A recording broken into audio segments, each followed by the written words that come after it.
Presentation skills for introverts. Roughly 40% of us are introvert, and many of us don't enjoy public speaking. So I'm going to give you some tips and skills to help you with that. And let me keep that Q&A open. If you have any questions, just drop it in the Q&A and I'll respond immediately, or maybe I'll answer it later on in the webinar. So how to participate? Yes, do ask questions, drop it in the Q&A. Thank you for the comments to let me know my microphone wasn't working. Participate by writing your own comments, take notes. This is recorded, so should I gloss over something or you want to review, send me an email by all means, but the recording will be available on my YouTube channel. Send me an email and we can provide you the link. And of course, think about your own personal communication style. Is there one or maybe two tips from today that you can use moving forward? The webinar is about you, and my aim is to maybe garnish one or two bits of information that you find, aha, I can use that. Thank you, Peter. So please type in questions, guide me as we go. So first of all, understanding introverts. And I love this book from Susan Cain. It is called Quiet: The Power of Introverts in a World That Won't Stop Talking. It's a great book if you want to know more about introverts. And one of the things, the traits, understanding yourself, is that introverts have lots of positives in terms of communication skills. We differ from extroverts in that we don't necessarily want to be in the limelight, in the spotlight, but introverts make great listeners. So if you're quiet and you don't want to speak up, how do we compensate? We stay quiet and we listen more. That is a leadership skill. We make great collaborators. So rather than be in the spotlight, we will often go, so what do you think? I'd really value your opinion. How would you handle this situation? So the collaboration is greater for an introvert. Introverts have greater levels of empathy. The empathic listener, the empathic leader, these are great traits to have. And we're more thoughtful before we speak. So one of the things with extroverts, they will speak to think. So sometimes you get that verbal diarrhea. Introverts will often remain quiet to think, and then often the answer will come after the meeting. So we have thoughtful reflection. So these are positive traits from a communication perspective, from a leadership perspective. So embrace them and understand that being an introvert is not necessarily a negative thing when it comes to your presentations, to your public speaking. With introverts, because we don't like to be on the stage, preparation needs to be at a little bit higher level than that of an extrovert. Extroverts are more prepared to wing it. They'll just do token preparation and go on stage and often do a good job, but sometimes that verbal diarrhea does come out. So plan thoroughly. Be clear on what you want to get out of your presentation. Do a bit of practice. Utilize some of the technology you can use to practice. Udly, YOODLI.ai. Udly is a public speaking coach. And you can practice a presentation, invite Udly to the webinar or to the Teams meeting or to WebEx, invite Udly. And then after you've spoken, Udly will give you back the metrics, the comments on your presentation. Your style is conversational, your style is inclusive, you're using male-dominated language, or you're using gender-neutral language. Whether you're using extraneous words, obviously, what's happening here, obviously, is we're making too many mistakes, obviously, and what I want to, moving forward, obviously, is for us to eliminate this, obviously. Extraneous words. Use Udly or other recording devices and listen back and do your practice. It's about your message and less about yourself. I'll talk about that a little bit more later on. So to be a good public speaker as an introvert, generally we will do more preparation. You need to put time aside and allow yourself time to prepare. A quick disclaimer on this one. In our preparation, there is a temptation to be perfect. Please don't try and be perfect. The preparation is more about to be comfortable that we've got our content under control. Preparation so that we can handle that difficult question. We can handle that objection.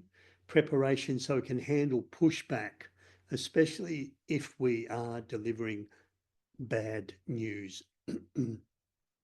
Not preparation around learning your script off by heart, not preparation about being perfect.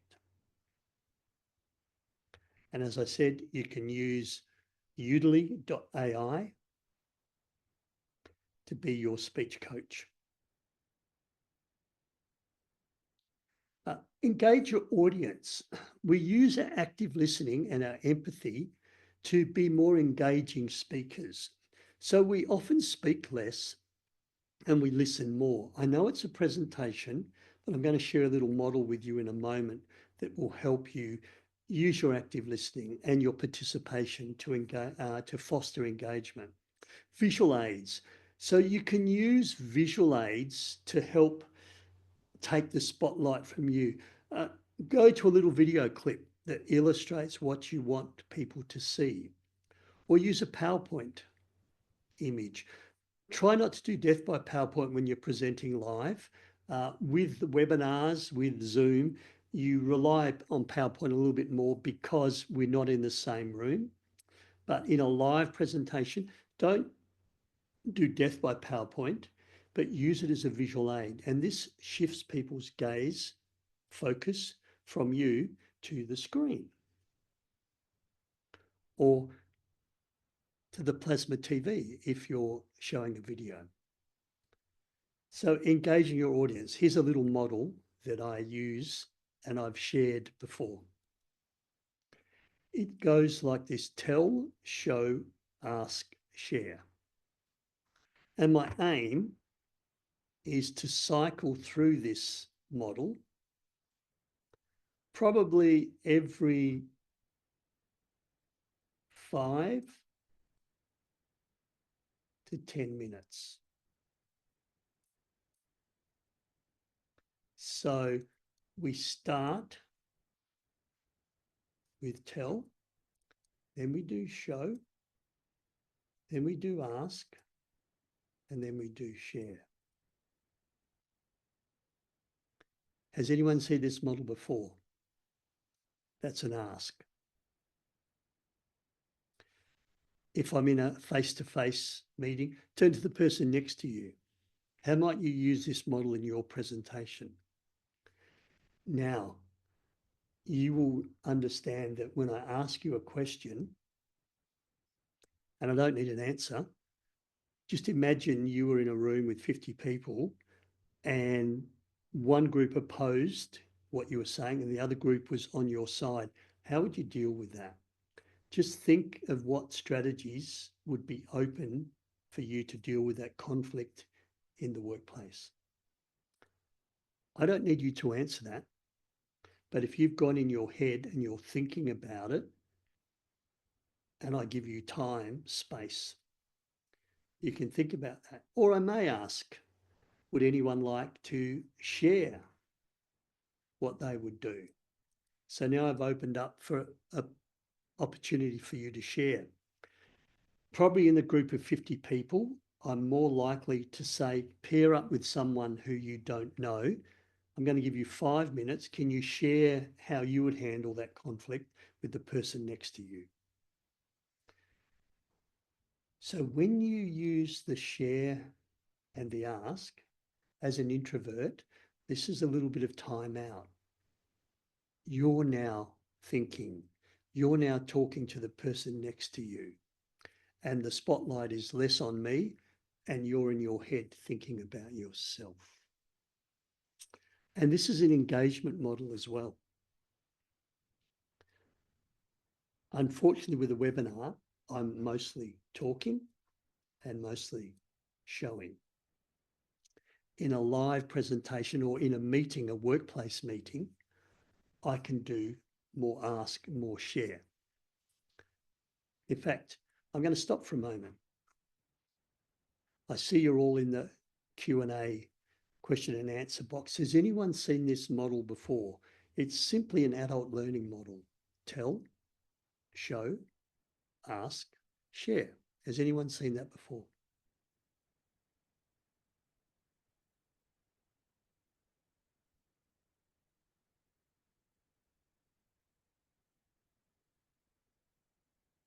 Just wait a moment.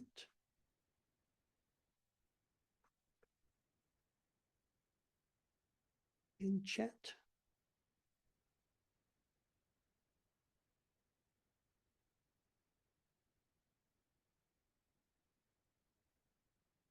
Chat is now open for everyone.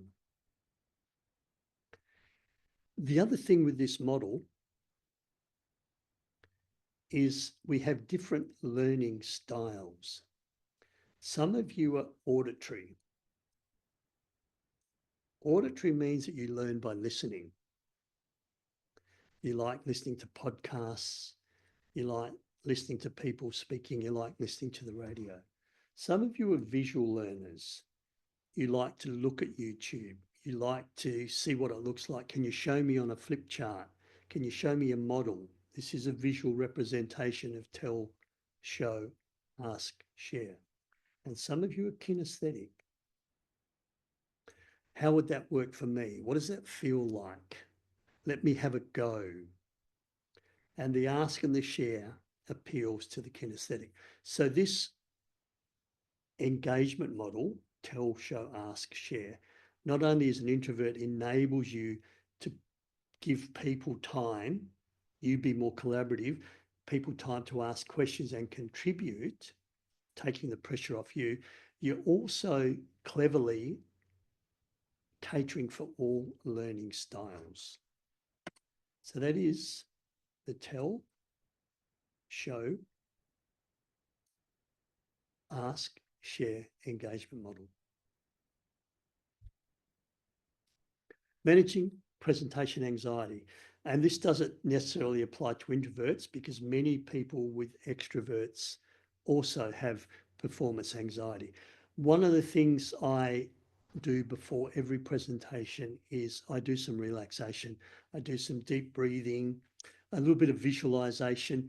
Big conferences, I've got Malaysia coming up. I will arrive early, 6 a.m. in the morning, stand on the stage. There'll be 200 odd people there. And I do that visualization. And what that does is it enables me to play in my mind my opening statement and my concluding statement. And if I get those down perfect on that visualization, standing for live, for real, on the platform, then I've just set myself up for success. The other thing that I like to do is around mindset and shifting our mindset up for success. And one way of doing that is this presentation is not about me. This presentation is about you, my audience. When you speak next, your presentation is about your listeners, your audience, your participants. And by moving that attention outward, you're removing the inward focus of yourself. And public speaking is always about your audience. Public speaking is never about yourself. So if you come in with that mindset, I'm here today to serve you. I'm here today to answer your questions, to give you my knowledge. It's not about me. I'm not here to look good. In fact, my wife wants me to shave my beard. Uh, I've made mistakes already. I'm not here to look good. My audio didn't work. I'm here purely to serve you. If that's my 100% focus, I can't dwell on my nervousness. I can't dwell on my introversion. So, managing presentation anxiety, yes, do some relaxations, do some deep breathing, do some visualization, arrive early, that's part of preparation, and also remember, shift the focus on your audience, not on yourself. Nonverbal communication, really important. So you can employ effective nonverbal communication, your eye contact, your gestures, and that'll compensate for a nervous introvert presenter. The smile. The smile releases endorphins, serotonin, positive chemicals into your brain, raises your energy level just a little bit. And I love this concept from Amy Cuddy. If you haven't seen Amy Cuddy's TED Talk, it's fake it till you become it. So even as an introvert, you can walk on stage, have your body upright, you can smile, you can make eye contact while quietly inward being a nervous wreck. My metaphor for this is the black swan that glides effortlessly across the water, majestic, beautiful creatures. Under the water, their legs are going 100 miles an hour. So what Amy Cuddy's talking about is even when you take the stage, I give you permission to fake, to pretend, to act as if you're confident. You can be nervous, but if you walk on stage, hold your head high, smile, breathe deeply, then that gives the impression to your audience that you want to be there and that you're confident. So body language is really big. The reverse is I see those people that walk on stage, their shoulders drop, they avoid eye contact, they drop to the what we call the fig leaf, and they use lots of filler words. A quick hack is quite simply stand upright, use confident nonverbal communication, eye contact with people in the room, and smile. None of this changes that your anxiety level, none of this changes your Fitbit and your pulse rate increasing, but it looks really good. Do get feedback. As an introvert, we run this self-doubt. That wasn't very good. I really don't have a right to be speaking here. My knowledge is not the best. There's other people in the room who know more than me. That's introvert thinking. Understand that that's normal, but get feedback. So what is the reality? And what can I do to take this to a next level? Continuous improvement, whether you're an introvert or an extrovert, always strive for continuous improvement. And I really like that last point.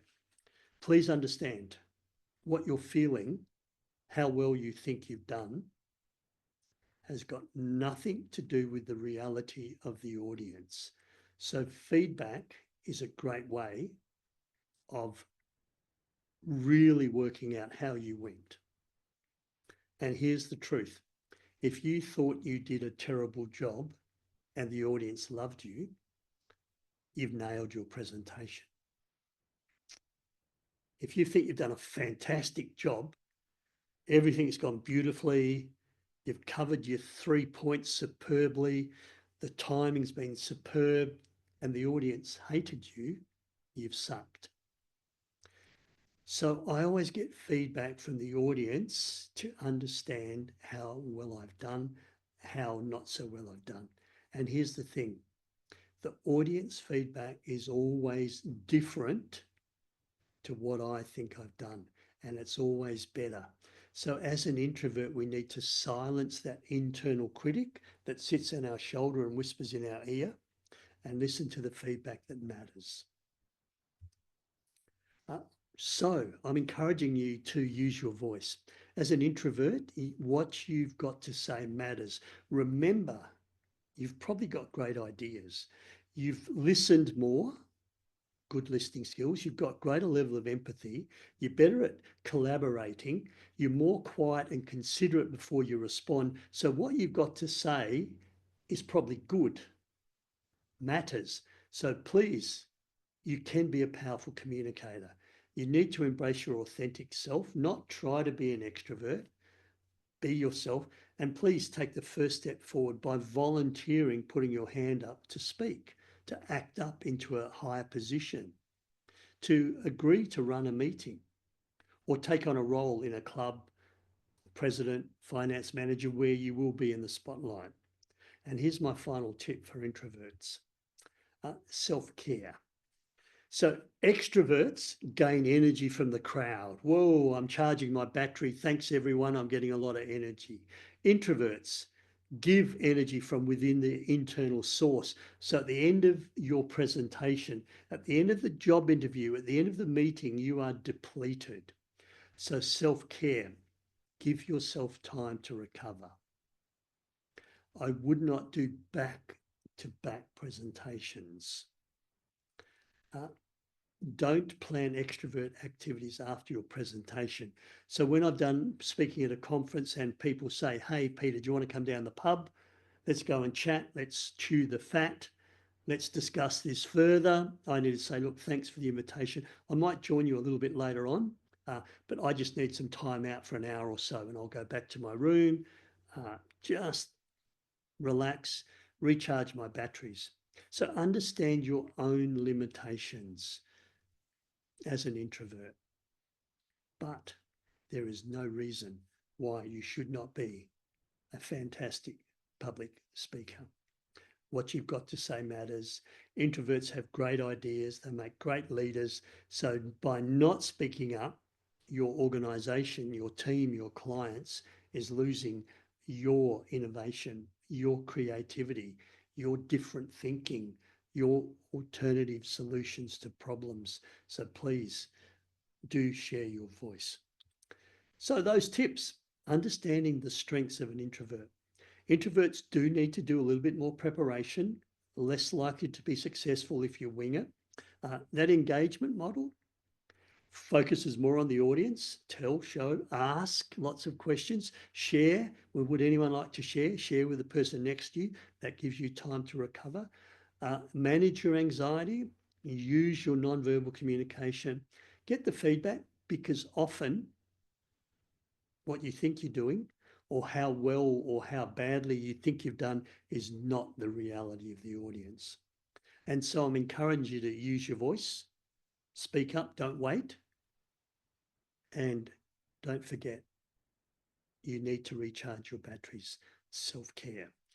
What have I got coming up? I've got some workshops in Port Hedland and Karratha. These are set workshops. I've got workshops in Melbourne in October. That's a fair way off, but if anyone is interested, let me know. And I may be running some workshops in Perth in May. Next webinar, for those of you who are interested: silence, the pause. And as an introvert, the pause is one of the tools we can use. 14th of April, same time, 8:30 a.m. to 9 a.m. West Australian time. Any questions, any feedback? I'd love to hear from you. So thanks. Thanks for your input. Thanks for your participation. And just remember, introverts, we don't like being in the spotlight. Walking on stage in front of 200, 250 people is scary. But as an introvert, you will probably have great ideas. You've listened more than other people. You may have alternative solutions. So please never let fear or your shyness or being an introvert be the reason that you don't stand up and speak and share your message. This is Peter Dew, public speaking trainer and coach. Bye for now.